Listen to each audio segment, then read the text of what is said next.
भैया जी मदद करो, मेरा बच्चा भूखा है, कुछ पैसे दे दो, बड़ी मेहरबानी होगी। भगवान जाने इन गरीबों का क्या होगा, एक तो अंधी है, ऊपर से छोटा बच्चा भी गोदी में पकड़ रखा है। क्या करूं, मुन्ना तो रोई जा रहा है। चुप हो जा मेरे बेटे। अरे संभल कर बहन, अभी रेलवे ट्रैक पर गिर जाती। रजनी, मेरी बहन इस हालत में? कौन? आवाज तो सुनी सुनी सी लगती है। अमर भैया? हाँ मेरी बहन, मैं तेरा भैया अमर। ये सब क्या हो गया? मैंने बहुत बड़ी गलती कर दी भैया, मुझे माफ कर दो। सतीश ने मुझे धोखा दे दिया भैया, आज उसी के कारण मेरी आंखों की रोशनी चली गई। उस दिन जब रजनी के साथ आखिर ऐसा क्या हुआ जो उसे इतने पैसे वाले घर की होने के बाद भी आज ये दिन देखने पड़ रहे थे। रजनी अपने भैया भाभी की लाडली बहन थी, उसके पास पैसों की कोई कमी नहीं थी, वो रानियों की तरह अपने घर में रह रही थी। भैया, मुझे इस भाई दूज पर सोने का सबसे महंगा जड़ाऊ हार ही चाहिए। हाँ हाँ मेरी प्यारी बहन, ले लेना। पूनम, तुम आज ही रजनी के साथ सुनार की दुकान पर चली जाओ। रजनी बहुत खुश थी, वो अपने भैया भाभी के साथ बहुत घुल मिल कर रहती थी। पर अचानक एक दिन रजनी की जिंदगी में सतीश नाम का एक लड़का आता है। रजनी सतीश के बारे में कुछ नहीं जानती थी। रजनी, मैं तुमसे बहुत प्यार करता हूँ, पर मैं तुम्हारी तरह पैसे वाला नहीं हूँ। ऐसा मत कहो सतीश, मैं भी तुमसे बहुत प्यार करती हूँ। रजनी, इस प्यार का क्या फायदा? तुम्हारे भैया तुम्हारी शादी मेरे साथ कभी नहीं होने देंगे। तुम चिंता मत करो सतीश, सब हो जाएगा। मैं भैया से हमारी शादी के बारे में बात करूंगी। रजनी अमर से सतीश के बारे में बात करती है, पर अमर गुस्से में रजनी को डांट देता है। तुम्हारा दिमाग खराब हो गया रजनी, तुम्हें पता भी है उस लड़के का ना कोई काम ना कोई धंधा, फिर भी तुम उससे शादी करने के लिए कह रही हो। मैं तुम्हारी शादी उससे कभी नहीं होने दूंगा। मैं सतीश से प्यार करती हूँ और मैं उसी से शादी करूंगी। रजनी गुस्से में अपने कमरे में चली जाती है। अमर रजनी का रिश्ता एक ऊंचे घराने में तय कर देता है और शादी के दिन रजनी सतीश को फोन करती है।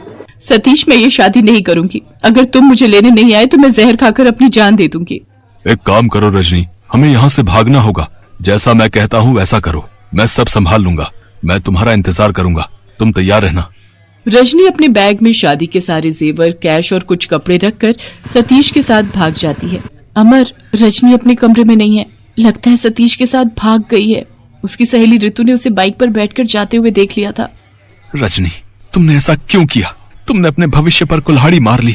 मैं जानता हूँ वो लड़का सही नहीं है। अमर रजनी को हर जगह ढूंढता है, पर वो उसे कहीं नहीं मिलती है, क्योंकि सतीश रजनी को लेकर कोलकाता आ जाता है। कोलकाता आकर रजनी को सतीश की सारी सच्चाई पता चलती है। शादी के बाद सतीश शराब के नशे में रजनी को खूब मारता था। तुम आज फिर शराब पीकर आए हो सतीश, और तुमने मेरे सारे जेवर बेच दिए। मेरे आगे जुबान लड़ाती है? हाँ, मैं पीकर आया हूँ, मैंने बेच दिए तेरे जेवर। बोल क्या कर लेगी? भैया सही कह रहे थे, तुम अच्छे इंसान नहीं हो, तुमसे शादी करना मेरी सबसे बड़ी भूल थी। सतीश ऐसे ही गुस्से में रोजाना रजनी को मारता पीटता था। रजनी अब एक बच्चे की माँ बन चुकी थी। मुझे घर का राशन और मुन्ना के लिए दूध लाना है, और तुम यहाँ बैठकर दोस्तों के साथ शराब पी रहे हो। तुम्हें शर्म आनी चाहिए। मेरे दोस्तों के सामने मेरा अपमान करती है, तुझे आज मैं नहीं छोड़ूंगा। सतीश गुस्से में रजनी को धक्का दे देता है। रजनी के सिर पर गहरी चोट आती है और वो लहूलुहान हो जाती है। सतीश उसे उसी हालत में छोड़कर वहाँ से भाग जाता है। अरे भाई, बेचारी को बहुत चोट आई है, कोई उठाकर इसे अस्पताल ले चलो। लगता है ये इसी का बच्चा है जो तेज तेज रो रहा है। हाँ, इसका नाम रजनी है, ये इसी का बच्चा है। कुछ लोग उठाकर रजनी को हॉस्पिटल लेकर जाते हैं, पर रजनी की आंखों की रोशनी चली जाती है। सतीश का कहीं कुछ भी पता नहीं था। सतीश ने मेरे सारे जेवर बेच दिए, मुझे धोखा देकर वो भाग गया। अमर भैया, आप सही कहते थे, सतीश अच्छा लड़का नहीं है, वो मुझे और मेरे बच्चे को इस हाल में छोड़कर भाग गया। आप बीती सुनाते सुनाते रजनी की आंखें आंसुओं से भर जाती हैं और वो बहुत तेज फूट फूट कर रोने लगती है। मेरी बहन, तूने इतने दुख झेले और मुझे एक बार भी खबर देने के बारे में नहीं सोचा। तू अपने घर लौटकर क्यों नहीं आई? भैया, मैं किस मुंह से आपके पास आती?